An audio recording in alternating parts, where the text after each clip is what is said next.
Araw mga nakadabar cats, si Mandong Labandero po ito at nandito na naman po tayo sa isa na namang edisyon ng Pika Pikang Vlog.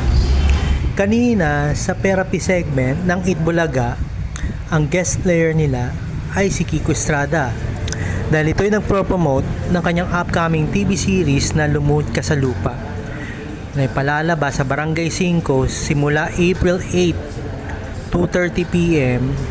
after mag-Eat Bulaga. Ito na nga nangyari. Binibiro si Miles Ocampo kay Kiko Estrada at dahil dito maraming kinilig. Pati na yata ako isa na doon. Anyways, lumabas yung chemistry ng dalawa eh. Maganda yung chemistry ng dalawa eh. May chance kayang maging leading man ni Miles Ocampo si Kiko Estrada sa darating na TV series na Pajak Princess.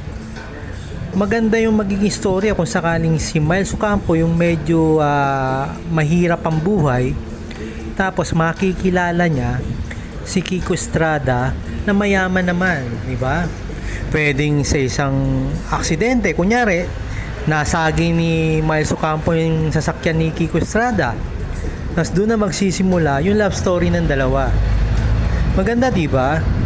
Ewan ko lang kung makukonsider ng TV5 to o maiisip kaya ng TV5 to na gawin niyang magka-love team ang dalawa sa darating na Pajak Princess. Sana nga, no? Anyways, abangan na lang natin. Wala pa kasing ina-announce na magiging leading man eh. O meron na ba? Mukhang nahuli ako sa balita eh. Anyways, hanggang dito na lang muna tayo guys. Paki-like and share itong video na to. Tapos mag-subscribe na rin sa aking YouTube channel. At paki-hit yung notification bell for future uploads alerts. Thank you po. God bless.